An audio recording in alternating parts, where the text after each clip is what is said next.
मोक्षमार्गस्य नेतारं वेत्तारं कर्मभूभृतां ज्ञातारं विश्वतत्त्वानां वंदे तद्गुणलब्धये. आपला काहीतरी हेतू असतो, आपण विनाकारण कुठली गोष्ट करत नाही. म्हणजे आपण सगळे स्वार्थी असतो. आपला हा स्वार्थ आहे की मला पण भगवंतांसारखं व्हायचंय, त्यांच्याकडे जे गुण आहेत ते माझ्यामध्ये पण मला प्रकट करायचे, म्हणून आपण त्यांना नमस्कार करतो. आचार्य उमास्वामी विरचित तत्वार्थ सूत्र मोक्ष मार्ग. पण तसं म्हणलं तर बाकीचे 4 कर्म पण त्यांचे म्हणजे त्यांना काही तसं अडकून ठेवणारे किंवा म्हणजे त्यांना काही त्रास देणारे, दुःख देणारे नसतात. म्हणजे उपचाराने ते आहेत म्हणून आहेत म्हटलं गेलंय, पण असून नसल्यासारखंच आहे. त्यामुळे बोलताना जरी थोडंफार असं झालं तरी भाव तो येतो असं. ठीक आहे.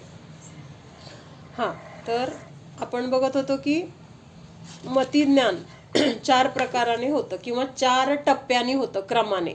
तर तो क्रम बघितला होता की अवग्रह, इहा, आवाय आणि धारणा. मग ह्याच्याद्वारे किंवा ह्या पद्धतीने, ह्या क्रमाने आपण जाणतोय काय, तर ते पण बघितलं आपण. बहुविध, बहुविध, परत काय एकविध, म्हणजे असे हे जे 12 प्रकार आपण बघितले, उक्त, अनुक्त, निसृत, अनिसृत, त्याच्यानंतर ध्रुव, अध्रुव, क्षिप्र, अक्षिप्र वगैरे हे जे आपण बघितलं, तर ह्या मतिज्ञानाच्या द्वारे म्हणजे अवग्रह, इहा, आवाय आणि धारणा याच्याद्वारे आपण काय जाणतो, तर ते पण आपण बघितलं. लक्षात येते का? अवग्रह, इहा, आवाय आणि धारणेच्या द्वारे आपण हे जे 12 प्रकार बघितले की नाही, बहुविध, त्याच्यानंतर नाही, बहु आणि पुढं काय होतं त्याच्यासाठी, 1 मिनिट. म्हणजे हे जे 12 प्रकार आहेत किंवा ह्या प्रकाराला आपण ह्या मतिज्ञानाच्या द्वारे आपण जाणतोय. म्हणजे वस्तू किती आहेत, कशा आहेत, किंवा आपल्याला त्या वस्तूचं ज्ञान पटकन झालं किंवा खूप उशिरा झालं, म्हणजे हे सगळं जे जाणलं जातंय ना, तर ते 2 वेगळ्या गोष्टी आहेत. लक्षात येते का? अवग्रह, इहा, आवाय आणि धारणाच्या द्वारे आपण हे काय आहे, एकविध किंवा बहुविध, अल्प वगैरे हे सगळं आपण जाणतोय. म्हणजे हे ज्ञानाचे प्रकार वेगळे आहेत किंवा ज्या क्रमाने आपल्याला मतिज्ञान झाले ते प्रकार वेगळे, आणि त्याद्वारे आपण जाणतोय त्या वस्तू स्वरूपाचं हे 12 प्रकार आपण बघितले. मग ह्याच्याद्वारे मतिज्ञानाचे किती प्रकार होतात, असं पण एक सगळ्यांना माहीत असेल की बाबा कुठे 288 सांगतात, कुठे 336 सांगितलेत. मग हे सगळे आकडे काही जणांना माहीत असतील किंवा नसतील, पण हे कशाचे आहेत आकडे, तर हे मतिज्ञानाचे प्रकार आहेत.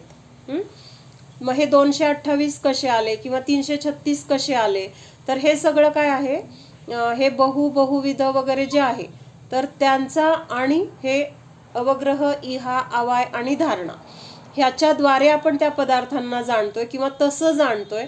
म्हणून ह्यांचा गुणाकार करून तिथं काय होतंय, पहिल्यांदा 288 हा अंक येतो, आणि त्याच्यामध्ये परत ते अवग्रहाचे पुढे 2 भेद होत आहेत, व्यंजन अवग्रह आणि अर्थावग्रह. तर ह्याच्याद्वारे परत तिथे 48 भेद होतात, आणि ते 288 प्लस 48 असे मिळून तिथं काय होत आहेत, तर 336 मतिज्ञानाचे भेद होत आहेत. भेद म्हणजे काय, प्रकार. एवढ्या प्रकारचं मतिज्ञान आपल्याला होतंय.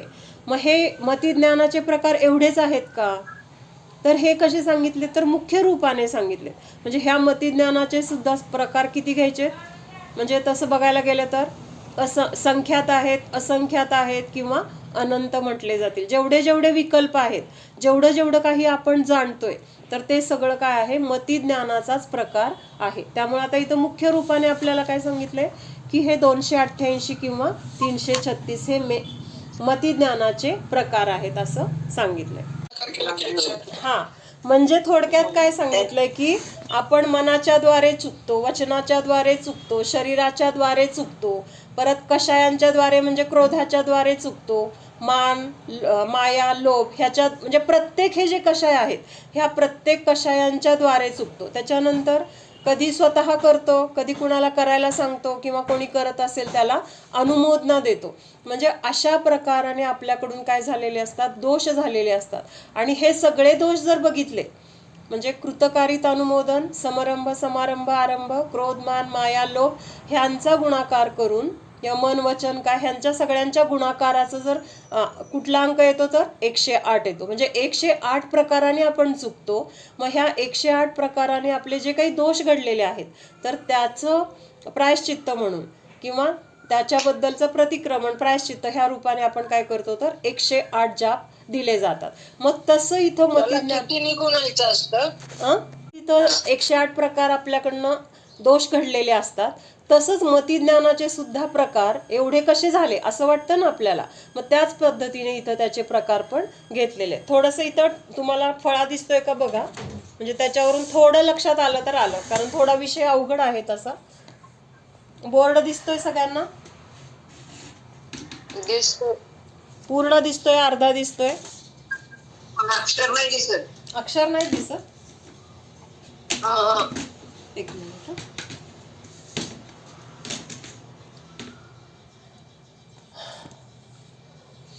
आता दिसतंय? बघूया बरं का, फार अगदी डिटेलमध्ये जायची गरज पण नाहीये. आणि आता आपण सुरुवात आहे त्यामुळं फार खोलात गेलं तर मुख्य विषय आपल्या लक्षात येणार नाही. पण मतिज्ञानाचे भेद 228 कसे होतात किंवा 336 कसे होतात एवढं फक्त आपल्याला ढोबळमानाने बघायचंय. तर आपण 5 इंद्रियांच्या द्वारे म्हणजे स्पर्शनेंद्रिय रसनेंद्रिय ह्याच्याद्वारे आपण म्हणजे आता जे काही विषय जाणतो, म्हणजे आता रसनेंद्रियाच्या द्वारे काय जाणलं, जे काही खाल्लं ते कसं होतं किंवा काय होतं हे ज्ञान आपल्याला होतंय की नाही.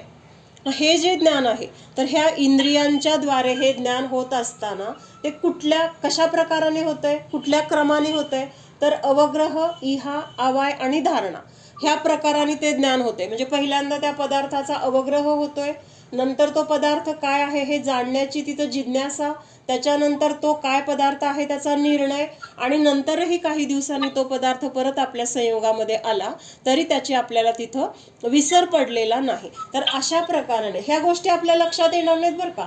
अवग्रह झाला, इहा झालं किंवा आवाय झालं हे टप्पे आपल्या लक्षात येणार नाहीत, हा क्रम आपल्या लक्षात येणार नाही, इतका सूक्ष्म आहे तो. आपल्याला हे हा आत्ता अवग्रह झाला मग इहा झाली मग असं आपल्याला लक्षात न येता हे सगळे टप्पे झालेले असतात. आणि आपल्याला लक्षात कधी येतं, एकतर आवायमध्ये येतं किंवा धारणा झाली असेल तर काही काळानंतर लक्षात राहिले.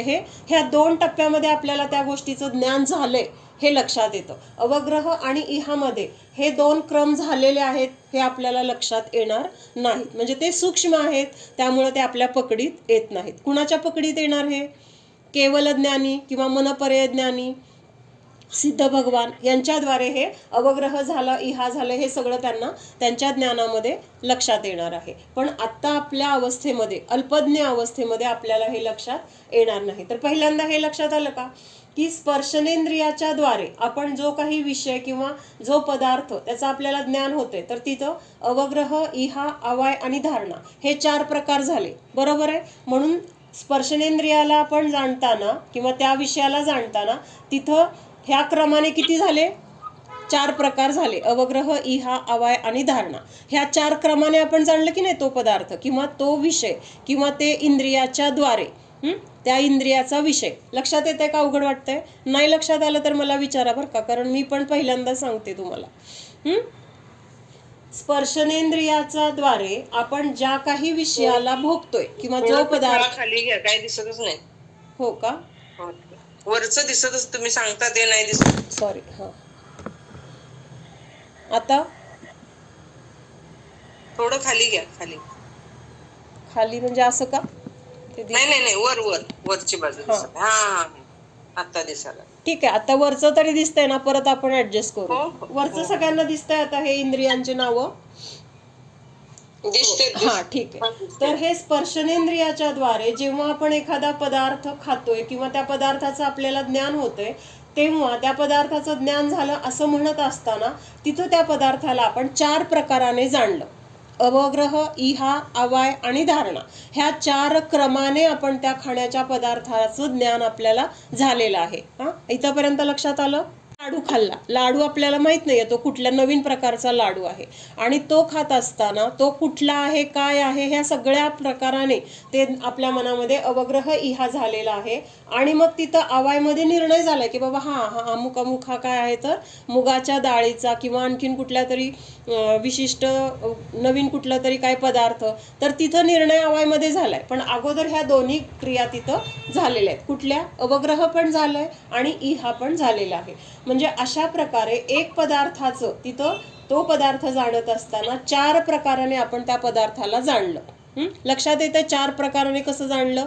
अवग्रहाच्या द्वारे, इहाच्या द्वारे, आवायच्या द्वारे आणि धारणेच्या द्वारे, असं 4 प्रकाराने आपल्याला. म्हणून तिथं काय म्हटलंय? स्पर्शेंद्रियाचे 4 झाले, 4 प्रकाराने आपण जाणलं. त्याच्यानंतर मी स्पर्शनेंद्रियाला तिथं तुम्हाला लाडूचं उदाहरण दिलंय, चुकलंय. स्पर्शनेंद्रियाला आता आपण कुठला तरी मऊ स्पर्श, गरम स्पर्श असं उदाहरणाने जाणले असं लक्षात घ्या. आणि त्याचे किती झाले तर 4 झाले. रसनेंद्रियाचं आत्ता आपण बघितलंय, तर त्याचे किती येणार? अवग्रह इहाच्या द्वारे. म्हणजे ह्याच प्रकाराने प्रत्येक इंद्रियाच्या द्वारे आपण जाणणार आहे. मग प्रत्येक इंद्रियांना त्या त्या विषयाचा भोग घेत असताना, त्या त्या पदार्थाचं ज्ञान होत असताना 4 प्रकाराने आपण त्या पदार्थाला जाणतोय. मग इंद्रिय किती आहेत? 5 आहेत. आणि 6वं कुठलं आहे? अनिंद्रिय म्हणजे मन.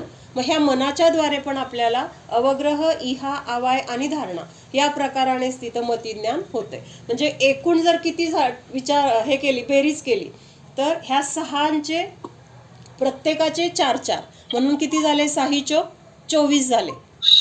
इथंपर्यंत लक्षात येते? प्रत्येक इंद्रियाचा विषय वेगळा आहे, त्यामुळं डोळ्यांनी जे काही बघितलं तर ते बघत असताना ह्या 4 प्रकाराने ज्ञान झालं.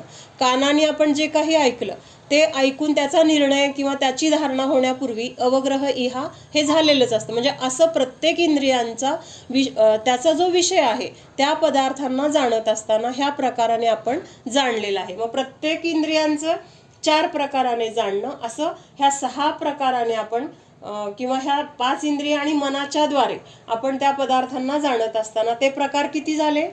प्रत्येकाचे 4 आणि आहेत किती हे इंद्रिय? 6 झाले. म्हणजे 5 इंद्रिय आणि मन म्हणून तिथं 6 चोक किती झाले? आता हे प्रकार 24 झाले. लक्षात येते 24 पर्यंत अंक कसा आला? नवीन बाकीचे पण बोला.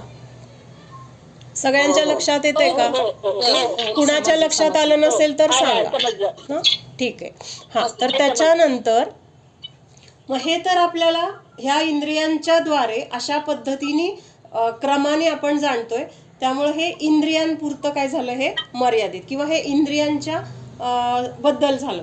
त्याच्यानंतर ह्या इंद्रियांच्या द्वारे आपण ज्या पदार्थाला जाणतोय, म्हणजे हे जाणण्याचं हे काय झालं? साधन झालं.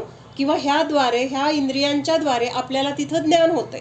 त्याच्यानंतर ह्या इंद्रियाच्या द्वारे ज्या पदार्थांचं ज्ञान होते, तर ते पदार्थ किती आहेत? तर ते 12 आपण बघितले होते. बहुविध. हे सगळे जे 12 प्रकार आपण बघितले, तर ते कशाच्या बद्दल आहेत? पदार्थ आहेत तसे.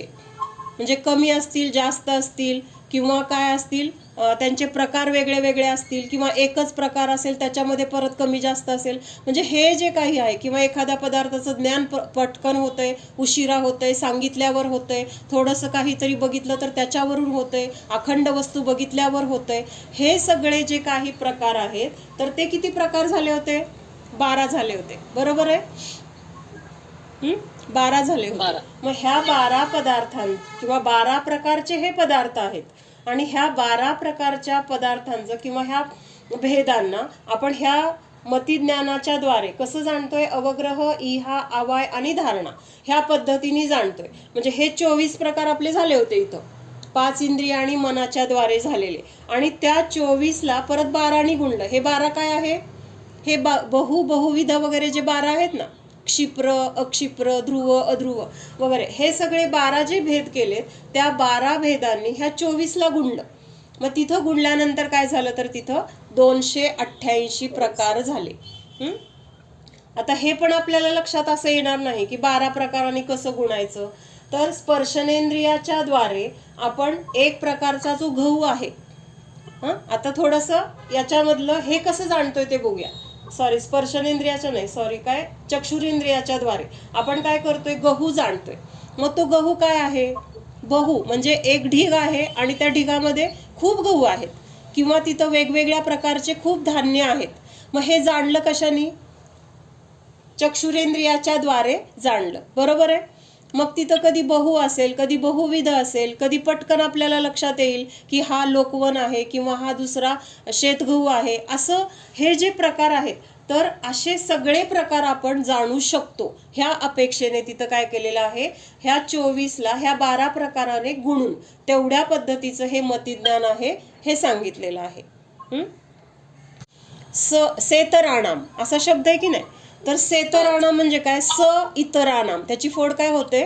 स इतराणाम. स इतराणाम म्हणजे हे पहिले जे 6 प्रकार सांगितलेत ते सोडून त्याच्यासोबत त्याच्या उलटे, त्याच्या विरुद्ध संख्या ज्या काही असतील किंवा त्याचे विरुद्ध अर्थी शब्द जे काही असतील, तर ते 6 त्याच्यामध्ये येणार. असं ते स इतराणाम हा शब्द सांगतो. स म्हणजे आहेत, इतर म्हणजे काय? पहिले सांगितलेले जे 6 शब्द आहेत किंवा 6 प्रकार आहेत, तर त्याच्या विरुद्ध असलेले 6 प्रकार घ्यायचे, असं त्या शब्दाचा अर्थ होतो. लक्षात आलं? त्यामध्ये सेतराणाम हा शब्द आहे, त्याची फोड होते स इतराणाम. इतर म्हणजे हे 6चेच विरुद्ध 6, असं म्हणून 12 प्रकार झाले. म्हणून त्या 12 प्रकारांनी ह्या 24 हे काय आहेत, तर अवग्रह, इहा, अवाय, धारणा हे 6 इंद्रियांच्या द्वारे. आता इथं 6 इंद्रिय म्हणते म्हणजे 5 इंद्रिय आणि मन हे लक्षात घ्या बरं का. मन सुद्धा अनिंद्रिय किंवा नो इंद्रिय मनाला म्हटलेले.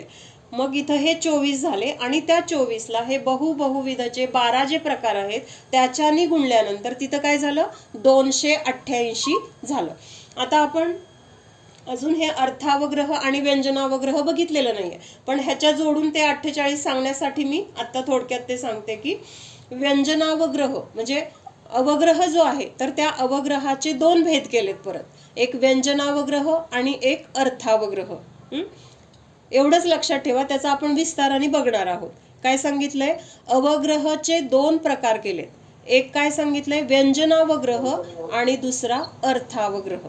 मग आता हा व्यंजनावग्रह काय आहे, तर चक्षु इंद्रिय सोडून, चक्षु इंद्रिय आणि मन हे सोडून बाकीचे जे 4 इंद्रिय आहेत, कुठले? स्पर्श, रस, गंध आणि कर्णेंद्रिय. म्हणजे इथं हे 4 इंद्रिय म्हणजे चक्षु इंद्रिय सोडून बाकीचे 4 इंद्रिय, तर ह्या 4 इंद्रियांच्या द्वारे जो अवग्रह होतो. अवग्रह म्हणजे काय? पदार्थाचं आपल्याला दर्शन किंवा पदार्थ आहे ह्याची आपल्याला जाणीव होते, तर त्याला आपण अवग्रह म्हटलेला आहे. मग व्यंजनावग्रह म्हणजे काय, तर ह्या चक्षु इंद्रिय सोडून बाकीची जी 4 इंद्रिय आहेत त्या 4 इंद्रियांच्या द्वारे जो अवग्रह होतो त्याला काय म्हटलेलं आहे? व्यंजनावग्रह असं म्हटलेलं आहे. दिसतंय का सगळ्यांना? शब्द दिसतोय? हा, काय म्हटलं मी, लक्षात येते का? चक्षु इंद्रिय आणि मन सोडून जे राहिलेले 4 इंद्रिय आहेत, स्पर्शनेंद्रिय, रसनेंद्रिय, घ्राणेंद्रिय आणि कर्णेंद्रिय, ह्या 4 इंद्रियांच्या द्वारे जो अवग्रह होतो म्हणजे त्या पदार्थाच्या अस्तित्वाची आपल्याला जाणीव होते, तर त्या अवग्रहाला काय म्हटलेलं आहे? व्यंजनावग्रह असं म्हटलेलं आहे. आणि चक्षु इंद्रिय आणि मनाच्या द्वारे आपल्याला जो अवग्रह होतो तर त्याला काय म्हटलेलं आहे? अर्थावग्रह असं म्हटलेलं आहे. ह्या 2 व्याख्या लक्षात. तर ह्या 4 इंद्रियांच्या द्वारे म्हणजे चक्षु आणि मन सोडून आपल्याला जे काही पदार्थाचं ज्ञान होतं, तर त्या पदार्थाचं ज्ञान होत असताना त्या पदार्थांचा संयोग किंवा त्या पदार्थांचा स्पर्श म्हणा किंवा त्याचं म्हणजे त्या पदार्थांना प्राप्त होऊन असा शब्द आहे. शास्त्रामध्ये काय शब्द आहे? त्या पदार्थांना प्राप्त होऊन म्हणजे काय? त्या पदार्थांना स्पर्श करून ज्ञान होतं. चक्षु सोडून ह्या बाकीच्या 4 इंद्रियांच्या द्वारे आपल्याला त्या पदार्थांचं ज्ञान होत असताना त्या पदार्थांचा स्पर्श त्या 4 इंद्रियांना होत असतो, म्हणून त्याला काय म्हटलेलं आहे? व्यंजनावग्रह. म्हणजे साधारण आता आपल्याला एखाद्या पदार्थाची चव घ्यायची, रसनेंद्रियाचं काम काय आहे? चव घेणे. मग ते चव घेत असताना त्या पदार्थाची चव बघण्यासाठी आपल्याला तो पदार्थ आधी खावा लागतो की नाही, म्हणजेच त्या रसनेंद्रियाला त्या पदार्थाचा स्पर्श झाला. किंवा आपण एखादा शब्द ऐकला, भले ते शब्द लांब कुठंतरी उच्चारलेत, पण त्या आवाजाच्या त्या लहरी आपल्या कानामध्ये येऊन काय होतात, तिथं स्पर्श होतो त्यांचा, आणि मग आपल्याला त्या शब्दाची जाणीव होते. किंवा एखाद्या पदार्थाचा आपल्याला वास आला, म्हणजे चांगला असेल, सुगंध असेल, दुर्गंध असेल, पण हा वास येतो किंवा ह्या वासाचं त्या पदार्थाचं ज्ञान होतं त्यावेळेस त्या पदार्थामध्ये असलेले ते गंधाचे कण, सूक्ष्म कण असतात, आपल्याला दिसणार नाहीत, पण ते कण आपल्या घ्राणेंद्रियामध्ये जातात. म्हणजे त्या घ्राणेंद्रियाला त्या पदार्थांच्या त्या कणांचा काय झाला, स्पर्श झाला, आणि आपल्याला त्या पदार्थांचं ज्ञान झालं. किंवा आता आपल्याला स्पर्श कसा कळतो, तर समजा पाणी गरम आहे का थंड आहे आपल्याला माहित नाही, मग आपल्याला बघून कळणार आहे का? त्या पाण्यामध्ये आपण जेव्हा हात घालणार मग तेव्हा आपण म्हणणार की पाणी कोमट आहे, पाणी गरम आहे, थंड आहे. म्हणजे तिथं त्या पाण्याला स्पर्श केल्यानंतर आपल्याला ते पाणी कसं आहे ह्याचं ज्ञान झालं. म्हणजे चक्षु आणि मनाला सोडून बाकी ह्या 4 इंद्रियांना त्या पदार्थाचं ज्ञान होण्यासाठी त्या पदार्थांचा स्पर्श करणं गरजेचं आहे. किंवा ते ज्ञान होत असताना त्या पदार्थांचा स्पर्श होतो आणि मगच ते ज्ञान आपल्याला होतं. कुठलं ज्ञान? मतिज्ञान. मग हे होत असताना तिथं स्पर्श होतो, म्हणून तिथं काय झालेत, हे 2 प्रकार झालेत. डोळ्याच्या द्वारे आपण जेव्हा एखादा, किंवा आता तुम्ही मला दिसताय, मी तुम्हाला दिसते, मग तुम्हाला मला स्पर्श करायला लागलाय का? माझ्या डोळ्यामध्ये तुम्ही शिरलाय का तुमच्या डोळ्यामध्ये मी शिरले? नाही. तर डोळ्याला जाण्यासाठी किंवा चक्षु इंद्रियाला पदार्थांना जाणण्यासाठी त्या पदार्थाला स्पर्श करण्याची गरज पडत नाही.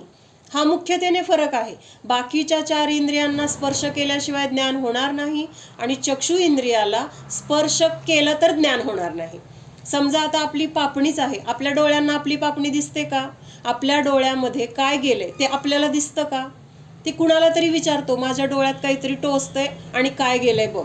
म्हणजे डोळ्यांनी आपण सगळं पाहण्याचं काम करतो, तरी सुद्धा आपल्या डोळ्यामध्ये जे काही आहे त्याला आपलाच डोळा जाणू शकत नाही. म्हणजे चक्षु इंद्रियाने जर जाणायचं असेल तर ज्या गोष्टीला जाणायचे तर त्या गोष्टीचा स्पर्श न करता किंवा स्पर्श न होता तिथं जाणलं जातं. म्हणून तिथं काय आहे, अर्थावग्रह म्हटलेला आहे. आणि बाकी 4 इंद्रियांच्या द्वारे जे काही आपण जाणतो ते स्पर्श करून जाणतो, म्हणून तिथं काय म्हटलेलं आहे, व्यंजनावग्रह असं म्हटलेलं आहे. एवढा मुख्य फरक लक्षात आला.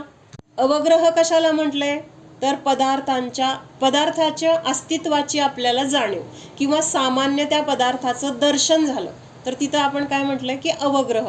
मग त्याच्यानंतर ह्यामध्ये आपल्याला जिज्ञासा वगैरे होतो, तो विषय आता इथं घ्यायचा नाहीये. आपण जे बघणार आहे ते अवग्रहचे भेद बघतोय. म्हणून अवग्रह कशाला म्हटलं, तर जे सामान्य आपल्याला काय तिथं आहे ती वस्तू दिसली किंवा त्याचं दर्शन, त्याच्या अस्तित्वाची जाणीव, ते अवग्रह. मग ह्या अवग्रहाचे 2 प्रकार केले. कुठला? व्यंजनावग्रह आणि अर्थावग्रह.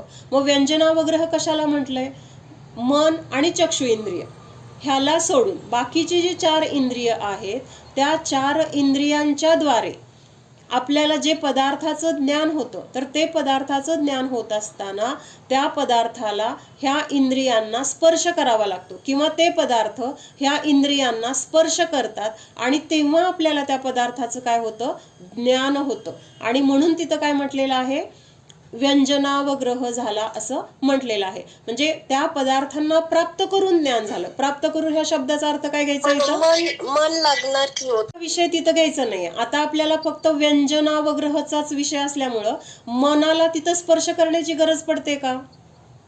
मन तिथं स्पर्श करतंय का? कान किंवा जिभेला स्पर्श होतोय? मनाचं काम पुढचं आहे. पण आत्ता मुख्यतेने आपण काय बघतोय की ह्या 4 इंद्रियांना त्याचा स्पर्श होतोय. मनाला स्पर्श झाला का? व्यंजनावग्रहामध्ये मुख्यता कशाची आहे, स्पर्श करून त्या पदार्थाला जाणण्याची. मग स्पर्श कशाला झालाय, रसनेंद्रियाला झालाय, घ्राणेंद्रियाला झालाय, स्पर्शनेंद्रियाला झालाय किंवा कर्णेंद्रियाला झालाय. तिथं मनाला स्पर्श झालाय का? समजा फुलाचा वास आला, मग ते फुलाच्या वासाचे कण आपल्या नाकात गेले का मनापर्यंत जाऊन पोहोचलेत? नाही. व्यंजनावग्रह कुठं झालाय, तर ह्या बाहेरच्या 4 इंद्रियांना तिथं त्या पदार्थांचा संपर्क झालाय किंवा त्या पदार्थांचा स्पर्श झालाय. म्हणून तिथं काय म्हटलेलं आहे, मनाला आणि चक्षु इंद्रियाला सोडून ह्या 4 इंद्रियांच्या द्वारे आपण जे काही जाणतोय, जे काही ज्ञान होतंय, तर त्याला काय म्हटलेलं आहे, व्यंजनावग्रह म्हटलेलं आहे. म्हणजे तिथं ह्या 4 इंद्रियांना ज्या गोष्टीला जाणायचे त्या गोष्टीला तिथं स्पर्श झालेला आहे, म्हणून तिथं प्राप्य हा शब्द आलेला आहे. प्राप्य किंवा प्राप्त करून. प्राप्त करूनचा अर्थ आपण म्हणतो ना, बाहेर काहीतरी मला प्राप्त झालं, मला डिग्री प्राप्त झाली, मला हे प्राप्त झालं, तर तिथं आपण ते मिळवलं हे अपेक्षेने. पण इथं काय घ्यायचंय, त्या इंद्रियाला त्या गोष्टीचा स्पर्श झाला, कानाला स्पर्श झालाय शब्दांचा, किंवा नाकामध्ये ते परमाणू गेलेत, किंवा तिथं त्वचेला त्या उष्ण किंवा थंड वस्तूची तिथं काय झालेली आहे, त्या वस्तूचा स्पर्श झालाय आणि त्याच्यातून त्या वस्तूचं ज्ञान झालंय. म्हणून तिथं मनाची आवश्यकता नाही, मनाची आवश्यकता पुढं आहे. मग इथं आता त्या इंद्रियांना फक्त काय आहे किंवा काहीतरी आहे ह्याचं जे ज्ञान होतंय, तर त्याच्यासाठी तिथं स्पर्शाची मुख्यता आहे. एवढा फरक लक्षात ठेवायचा. लक्षात येत आहे. त्याच्यानंतर अवग्रहमध्ये काय होणार आहे की चक्षु इंद्रिय आणि मनाच्या द्वारे तिथं काय होणार आहे, किंवा चक्षुच्या द्वारे तिथं तो पदार्थ आपल्याला दिसला किंवा त्या पदार्थाचं ज्ञान झालं. आता अग्नी आहे, समोर अग्नी पेटलेला आहे, मग त्या अग्नीला जाणण्यासाठी ती अग्नी आपल्या डोळ्यात जाते का? अग्नी लांब आहे. किंवा एखादं चित्र आहे, ते चित्र लांब आहे, ते आपल्या डोळ्यामध्ये प्रवेश करत नाही. तिथं प्रवेश न करता त्या काय होतंय, त्या वस्तूचं किंवा त्या चित्राचं तिथं ज्ञान होतंय. म्हणून तिथं काय म्हटलेलं आहे, अर्थावग्रह, स्पर्श न करता, प्राप्त न होता असं तिथं ज्ञान होतं, त्याला अर्थावग्रह असं म्हटलेलं आहे. मुख्यतः एवढी लक्षात घ्यायची की व्यंजनावग्रहमध्ये पदार्थांचं ज्ञान त्या पदार्थांना स्पर्श करून, आपल्याला स्पर्श हा शब्द सोपा आहे म्हणून तिथं स्पर्श हा शब्द सांगते मी, की त्या पदार्थांना स्पर्श करून जाणलं जातं, म्हणून तिथं त्याला व्यंजनावग्रह म्हटलंय. आणि चक्षुच्या द्वारे त्या पदार्थाला स्पर्श न करता किंवा मनाच्या द्वारे, तिथं आपल्याला स्पर्श करण्याची गरज पडते का? मनात आपल्याला विचार आला, समजा विचार कुठला आला आपल्याला, की मुंबईचा विचार आला, मग आपण आता मुंबईला जाऊन स्पर्श केला का? मग तिथलं ज्ञान झालं का? आपण बसलेल्या ठिकाणी पण तिथलं ज्ञान आपल्याला आठवण होतंय, स्मृतीच्या द्वारे होतंय, किंवा आपल्याला तिथलं कुठली तरी काहीतरी कशाच्या द्वारे तरी तिथले आपल्याला आठवण आली. आणि मग ती आठवण जी आलेली आहे, ती आठवण येण्यासाठी ती वस्तू समोर असण्याची किंवा त्या वस्तूला स्पर्श करण्याची गरज आहे का? गरज नाहीये. डोळ्याला पण नाही आणि मनाला पण नाही. म्हणून मन आणि चक्षु इंद्रिय यांच्याद्वारे आपल्याला जे ज्ञान होतंय, काय होतंय, अवग्रह होतोय, तर तो अवग्रह अर्थावग्रह असं म्हटलेलं आहे. इथं काय घेतलेलं आहे की हा जो व्यंजनावग्रह आहे, स्पर्शनेंद्रिय, रसनेंद्रिय, घ्राणेंद्रिय आणि कर्णेंद्रिय, तर हे किती विषय आहेत? 4 झाले. मग ह्या व्यंजनावग्रह होत असताना ह्या प्रत्येकाचा एक एक अवग्रह, स्पर्शनेंद्रियाचा अवग्रह, रसनेंद्रियाचा अवग्रह, घ्राणेंद्रियाचा आणि कर्णेंद्रियाचा, तर ते किती झाले अवग्रह? आता 4 झाले. मग हे 4, ह्या 4 ना सुद्धा जाणत असताना हे आपण कशाला जाणतोय? परत ते 12 प्रकार घ्यायचे. कुठले? बहु, बहुविध, एक, एकविध वगैरे, हे सगळे प्रकार 12 आहेत. मग हा व्यंजनावग्रह 4 प्रकारचा आहे. मग 12 गुणिले 4 किती झाले? 48 झाले. आणि पहिले मतिज्ञानाचे भेद किती झाले होते? 288 झाले होते. मग ह्या 288 मध्ये हे 48 मिसळले. दिसतंय का सगळ्यांना? हा, तर ह्या 288 प्रकारामध्ये आत्ताचे हे व्यंजनावग्रहाचे 48 प्रकार मिसळले, तर आता किती झाले? 336 प्रकार झाले. मग हे काय झाले, तर मुख्यतेने मतिज्ञानाचे हे भेद आहेत. म्हणजे इतक्या प्रकाराने मतिज्ञान होतं, तर ते कसं होतं, तर हे आपण ह्याच्यामध्ये स्थूल रूपाने बघितलं. लक्षात आलं? मला पण असं वाटायचं की 336 कसे होतात, 288 कसे होतात. मग ते एकेका इंद्रियाच्या द्वारे एक एक एक एक सगळं. परत दुसरा हे बहुमधला एक प्रकार घेतला, बहुविध मधला घेतला, असं प्रत्येकाच्या द्वारे अशा प्रकाराने ज्ञान होतंय. म्हणजे एकाने प्रत्येकाला गुणलेलं आहे, किंवा एकाच्या द्वारे अवग्रह, इहा, अवाय, धारणा, म्हणजे 12 चौक 48 असं प्रत्येकाचं काय केलेलं आहे, 12 प्रकाराचे एक एक पदार्थाचं ज्ञान तिथं झालेलं आहे, अवग्रह, इहा आणि अवाय धारणाच्या द्वारे. म्हणून तिथं एवढे प्रकार आपण मतिज्ञानाचे आपण बघितले. की अवग्रहाचे 2 प्रकार, व्यंजनावग्रह आणि अर्थावग्रह. मग व्यंजनावग्रह कशाला म्हटलंय, अर्थावग्रह कशाला म्हटलंय, आणि का म्हटले, म्हणजे त्याचं कारण काय आहे, म्हणजे भेद का केलेले आहेत. तर तिथं काही इंद्रियाच्या द्वारे स्पर्श करून जाणतोय, चक्षु आणि मनाच्या द्वारे तिथं स्पर्श न करता किंवा दूर आहेत तरच जाणलं जाते. अगदी डोळ्यापुढे सुद्धा आपण असं पुस्तक धरलं, आपल्याला वाचता येतं का? ठराविक अंतर पुढे गेल्यानंतर मग आपल्याला तो शब्द दिसतो. म्हणजे डोळ्यांनी पाहण्यासाठी आपल्याला ती वस्तू डोळ्यापासून काही अंतरावर असली पाहिजे. अगदी डोळ्याच्या जवळ किंवा डोळ्यामध्ये जाण्याची तिथं गरज नाही. ही तिथं मुख्यता आहे. म्हणून तिथं स्पर्श न करता ज्ञान होतंय आणि बाकीच्या 4 इंद्रियांच्या द्वारे तिथं स्पर्श करून ज्ञान होतंय. म्हणून तिथं व्यंजनावग्रह आणि अर्थावग्रह असं म्हटलेलं आहे. कॉमन मध्ये आले होते, कळलं का? एक कॉमन मध्ये घेतलं होतं.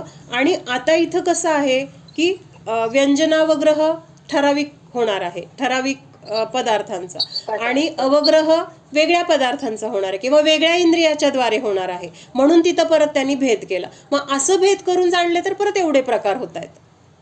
म्हणजे सूक्ष्म आणि स्थूल, म्हणजे वर बघितलं तर एवढे 288 मध्ये ते आलेलं आहे. पण आपण अजून त्याच्या खोलात गेलो, आणखीन आपण त्याच्यामध्ये विस्ताराने कसं फरक होतोय किंवा अजून काय तिथं वेगळं घडतंय, तर त्याच्यामध्ये परत हा फरक आहे.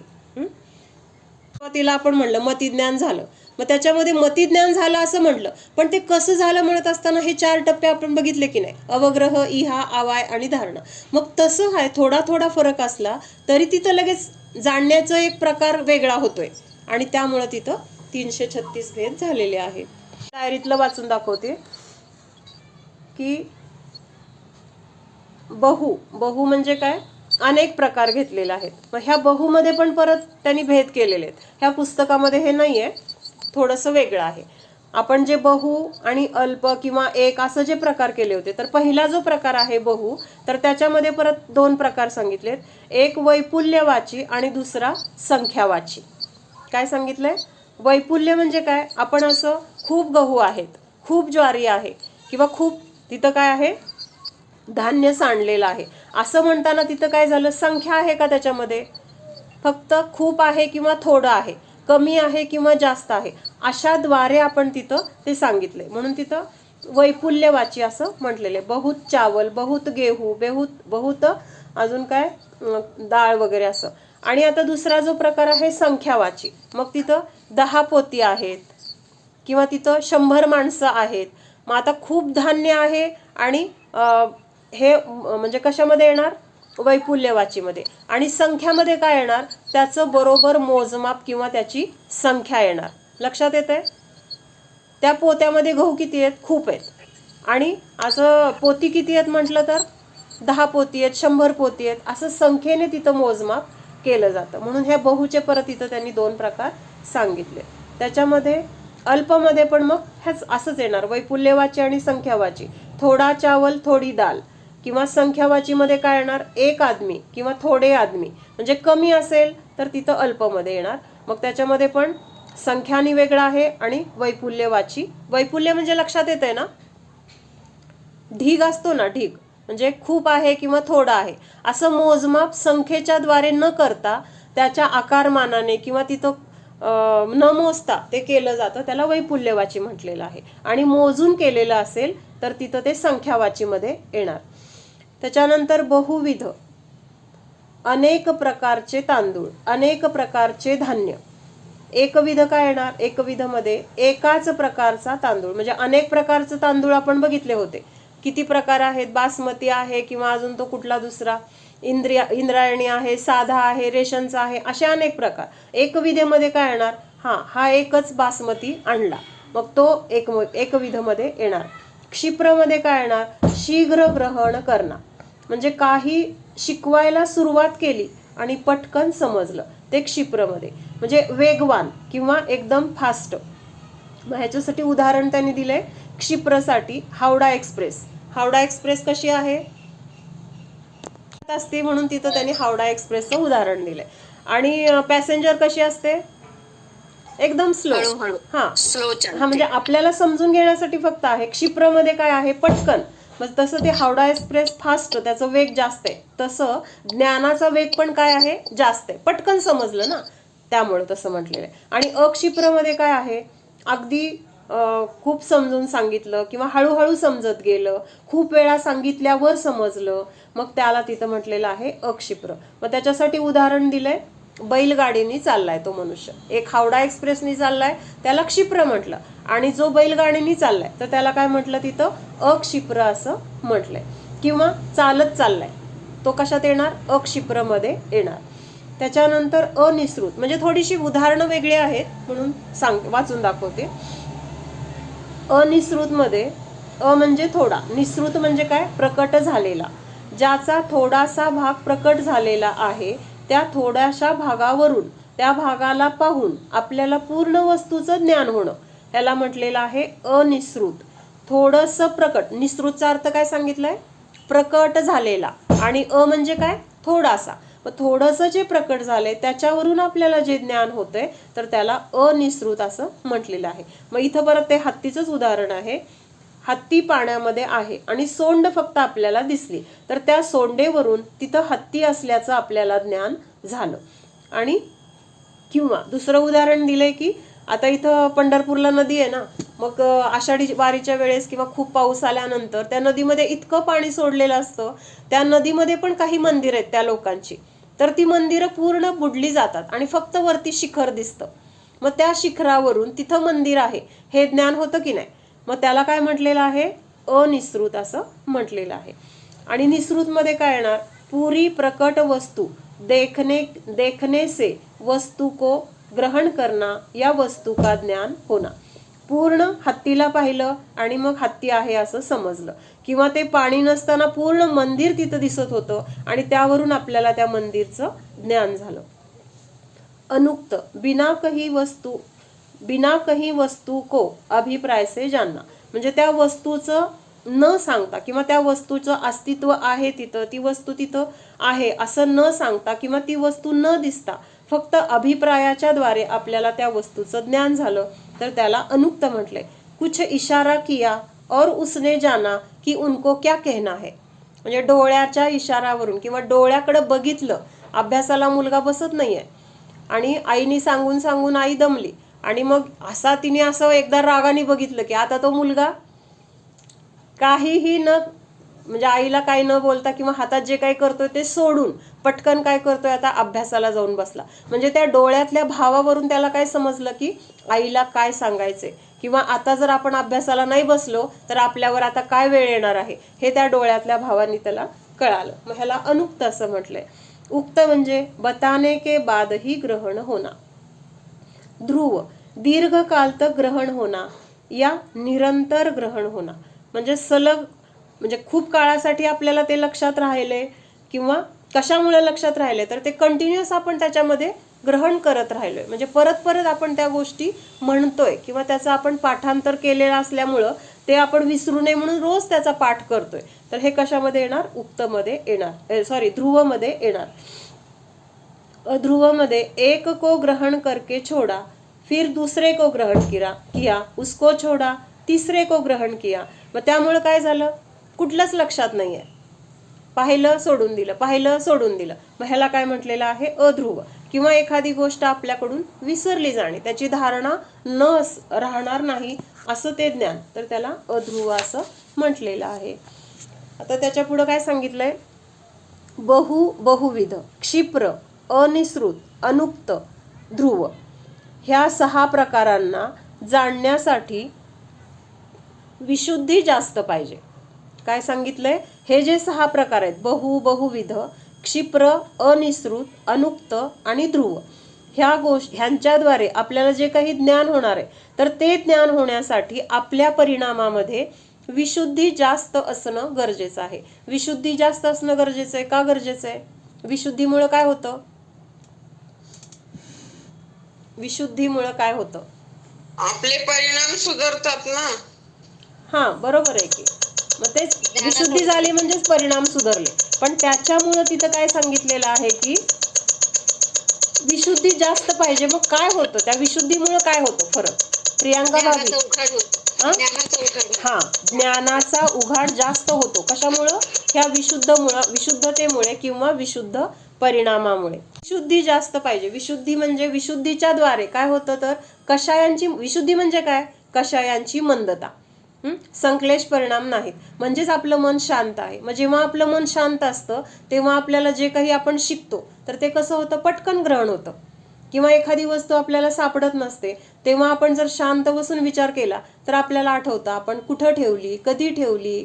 हे सगळं आपल्याला जेव्हा संक्लेश परिणाम असतात तेव्हा आठवत नाही. म्हणून आपल्याला असं म्हटलं पण जातं की अगोदर शांत बस, विचार कर कुठं आहे, काय आहे, आणि म्हणजे काय कधी ठेवलंय, काय, ह्या सगळ्या गोष्टींचं तिथं आपण विचार करायला लागल्यानंतर आपल्याला काय होतं, तिथं मग लक्षात येतं, अरे हा ही गोष्ट किंवा हे पैसे मीच दिलेत आणि आता माझ्या लक्षात नाहीये. पण त्या गोंधळामध्ये जर आपण विचार करायला लागलो तर आपल्याला ते आठवत नाही. त्याच्यासाठी आपल्याला तिथं शांत बसण्याची किंवा शांतपणे विचार करण्याची गरज आहे. म्हणजेच काय आहे, तिथं परिणामामध्ये तिथं विशुद्धी असणं गरजेचं आहे. ही विशुद्धी असेल तर आपल्याला तिथं पटकन ज्ञान होणार आहे किंवा झालेलं ज्ञान सुद्धा टिकणार आहे, म्हणजेच ध्रुव रूपाने राहणार आहे. तिथं आपल्याला फोडून सांगण्याची गरज नाही किंवा थोड्या शब्दावरून किंवा भावावरून आपल्याला त्या गोष्टीचं ज्ञान होणार आहे. त्याच्यानंतर सांगितलंय अल्प, एकविध, अक्षिप्र, निसृत, उक्त, अध्रुव, इनको जानने के लिए कम विशुद्धी लगती है. आता थोडंसं खुणवलं आणि लक्षात आलं नाही, मग तिथं सगळं फोडून सांगावं लागलं. म्हणजेच तिथं काय आहे, विशुद्धी कमी आहे. विशुद्धी कमी असल्यामुळं तिथं आपल्याला ते लवकर ग्रहण झालं नाही, लवकर समजलं नाही. मग हे समजण्यासाठी तिथं विशुद्धी कमी असली तरी म्हणजे तिथं मग विशुद्धी कमी आहे म्हणून तिथं सगळं विस्ताराने जाणावं लागतं. म्हणून तिथं विशुद्धी कमी असते असं सांगितलंय. म्हणून तिथं पूर्ण हत्ती बघितल्यावरच ते सोंडेवरून लक्षातच आलं नाही.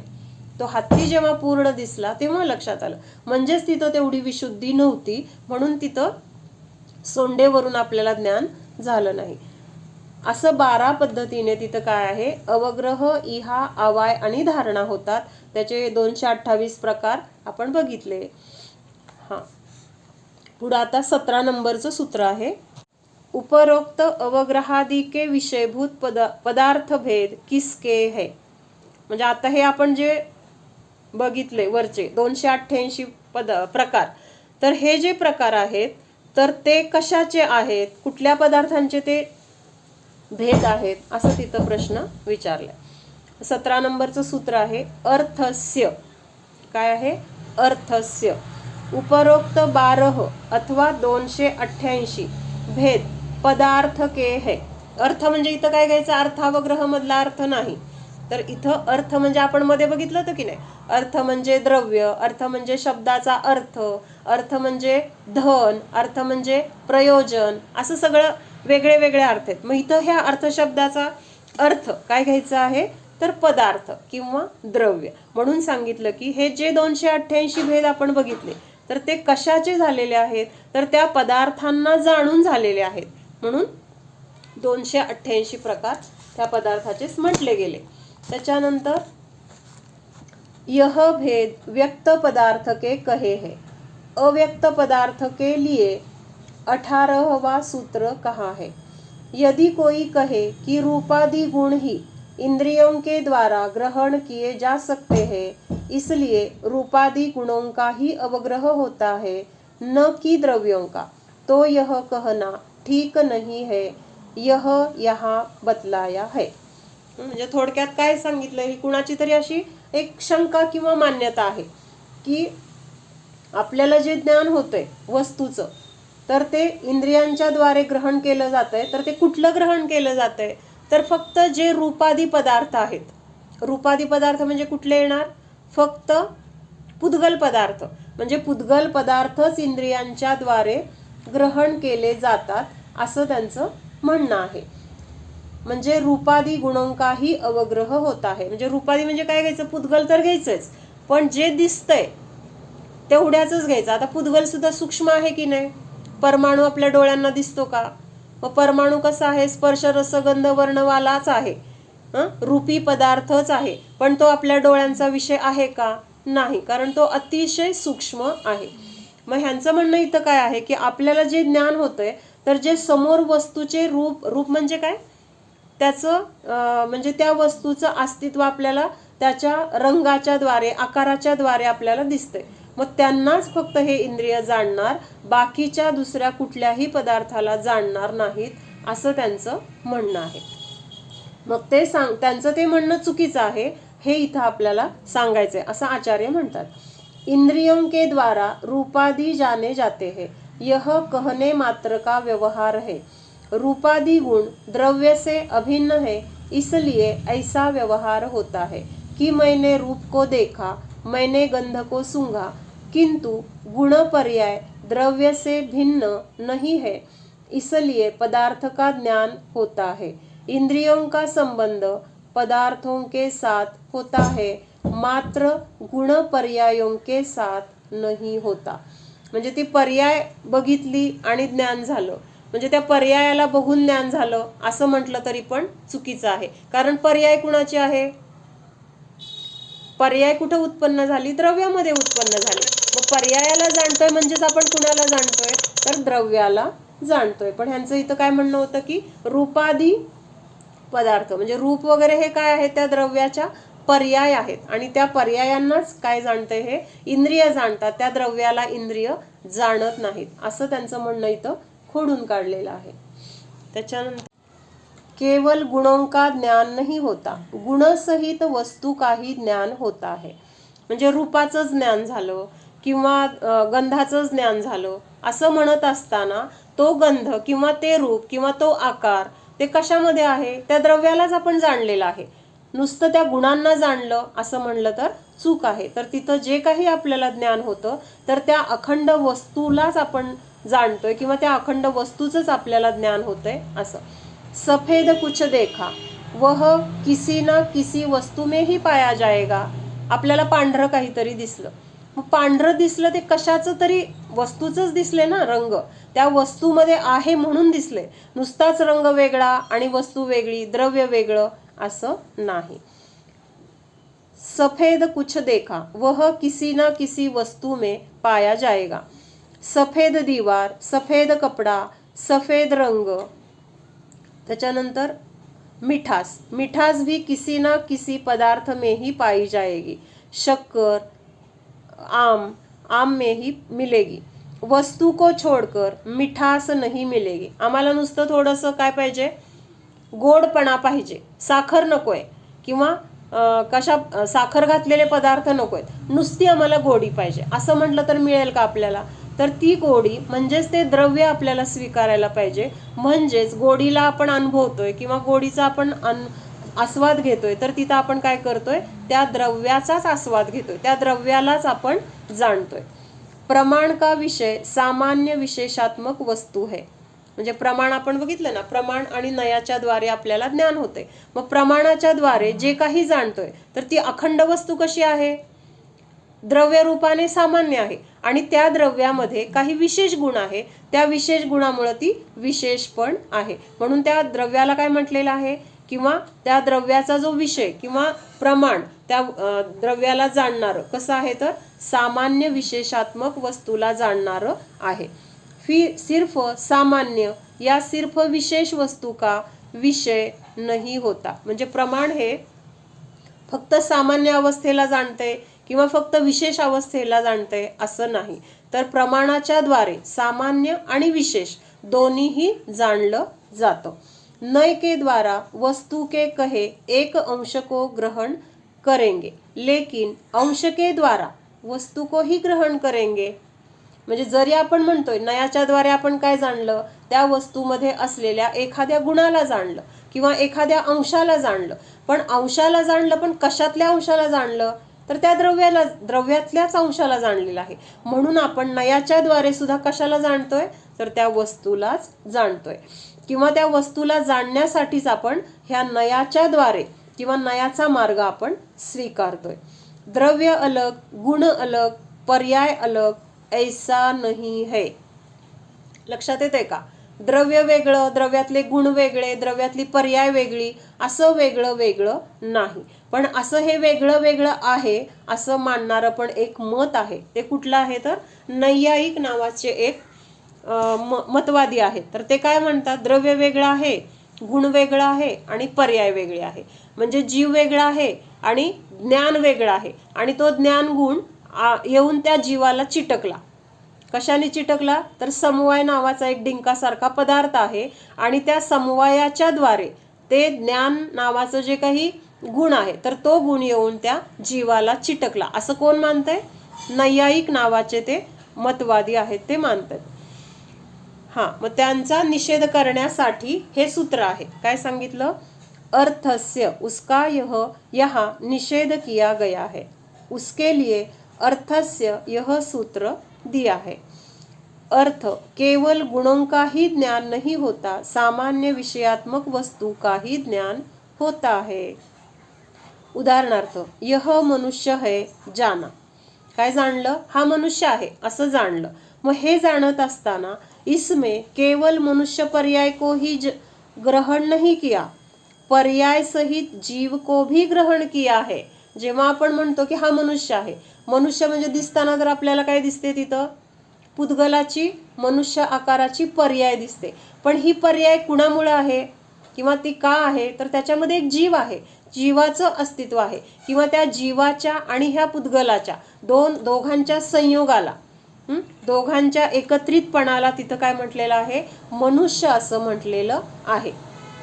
भले तिथं वेगळे वेगळे दोन द्रव्य आहेत, दोन म्हणजे जाती अपेक्षेने. पुद्गल किती आहेत या शरीरामध्ये? अनंत आहेत, ते आपल्याला विषय नाही आहे. पण पुद्गल आणि जीव अशा दोन द्रव्यांचा संयोग एका ठिकाणी काही काळासाठी एका क्षेत्रामध्ये आहे आणि त्याला काय म्हटलेलं आहे? मनुष्य असं म्हटलेलं आहे. मग आपण जेव्हा म्हणतो की मी मनुष्याला जाणलं, तर ते म्हणत असताना तिथं त्या पुद्गलाच्या पण अस्तित्वाला स्वीकारलंय आणि त्याच्यामध्ये असलेल्या जीवाला पण स्वीकारलंय. म्हणून म्हटलंय की केवल मनुष्य पर्याय को ही नहीं ग्रहण किया, पर्याय सहित जीव को भी ग्रहण किया है. वस्तूला सोडून गुण पर्याय असत नाहीत. वस्तूमध्येच वस्तूच्या आधारानेच गुण आणि पर्याय असतात. पिवळेपणा सोन्याला सोडून असू शकत नाही. म्हणजे सोन्याचा पिवळेपणा वेगळा, सोन्याच्या त्या दागिन्याचा आकार वेगळा आणि सोनं वेगळं, असं वेगळं वेगळं नाही. तर ह्या तिन्ही गोष्टी एका ठिकाणीच असतात. म्हणजे हे काय आहे? त्या द्रव्याचं ते स्वरूप आहे, त्याला कोणी वेगळं करू शकत नाही किंवा ते स्वतःहून पण वेगळं कधी होऊ शकत नाहीत. का होऊ शकत नाहीत? तर जे काही त्या द्रव्याचे गुण आहेत तर ते गुण कुणाच्या आधाराने आहेत? त्या द्रव्याच्या आधाराने आहेत. किंवा द्रव्य म्हणजेच ते गुण, गुण म्हणजेच ते द्रव्य म्हटलं जातं. आणि त्या द्रव्यामध्ये असलेल्या प्रत्येक गुणाची एक एक पर्याय प्रतिसमयाला होते. काय पर्याय होते? सोनं, आता आपण काहीतरी दागिना करून आणल्या कसं आहे? चकाकतोय, एकदम असं नवीन लक्षात येतंय की ही गोष्ट नवीन बनवली. आणि थोडे दिवसांनी काय होते? सोनच आहे ते, पण वापरल्यानंतर थोडंसं काय होतंय त्याच्यामध्ये? ती चकाकी आता राहत नाही. त्या चकाकीचं काय होतंय? तिथं चकाकी जाऊन तिथं थोडंसं काळपटपणा येईल किंवा तिथं पॉलिश सारखं वगैरे असं वाटणार नाही, तर एक जुनाट असं वाटेल.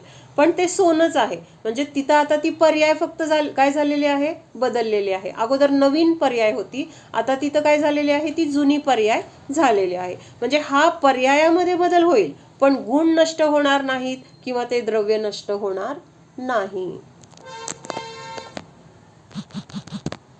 कुठल्या तरी अंशालाच धर्म मानतात, बाकीच्या अंशाचा ते विचारच करत नाहीत, म्हणजेच ते एकांतवादी आहेत. हे सगळे अन्य मतवादी हेच आहेत. आपल्यातलाच एक एक एक एक एक एक काय केलेलं आहे त्यांनी? म्हणजे अनेकांत म्हणजे उदाहरण काय घेतलेलं आहे? खूप मोठा वृक्ष आहे आणि त्या वृक्षाला खूप फांद्या आहेत, भरपूर फांद्या आहेत. म्हणजे अनेक फांद्यांनी मिळून तो वृक्ष बनलेला आहे. मग तो वृक्ष म्हणजे एक फांदी आहे का? नाही. तर अनेक फांद्यांचा तो वृक्ष आहे. पण एक फांदी जी आहे तो त्याच झाडाचा अंश आहे की नाही? त्या झाडाचाच तो अंश आहे. म्हणजे ती फांदी पण महत्वाची आहे, पण ती फांदी म्हणजेच फक्त वृक्ष नाही. तर सगळ्या फांद्यांनी मिळून तो वृक्ष बनलाय. पण हे अन्यमतवादी काय करतात? एक तेवढी फांदीच पकडतायत आणि ती फांदी म्हणजेच काय? तर वृक्ष मानतायत. बाकीच्या त्या फांद्यांना ते मानत नाहीत किंवा त्याचा अस्तित्वाचा ते स्वीकार करत नाहीत. त्यामुळे त्यांना एकांतवादी असं म्हटलेलं आहे. ओम सावधान, जाणा हा मी शुद्ध जीव आहे, जाणणारा आहे, मात्र जाणत आहे. जाणणे सोडून मी अन्य काहीही करणारा नाहीच. अनादी काळापासून मी मात्र जाणत आलेले आहे. अजूनही जाणत आहे, पुढेही जाणत असणार आहे. कारण जाणणे हा माझा स्वभाव आहे. मात्र जाणायचे. जाणत असताना हे माझे आहे, हे माझ्या सुखाचे कारण आहे, असे परद्रव्यामध्ये एकत्व, ममत्व करणे हे जाणण्याचे दोष आहेत. जाणण्यामध्ये या दोषांच्या अस्तित्वाचा नाश करायचा आहे. रागद्वेष करणे हे माझ्या ज्ञान स्वरूपामध्ये नाही. फक्त जाणणे. आजपर्यंत आपण या जाणण्यासोबत अनेक कल्पना मात्र केलेल्या आहेत. मिथ्या कल्पना. या कल्पनांच्या द्वारेच आपण दुःखाला प्राप्त झालो आहोत. आता फक्त स्वभावाला जाणायचे. जाणणे स्वभाव आहे हाच निर्णय करायचा आहे. या कल्पना आपोआप नष्ट होणार आहेत. जाणा. स्वस्वरूपाला जाणा. माझ्या स्वरूपामध्ये इंद्रिय नाहीत, मन नाही.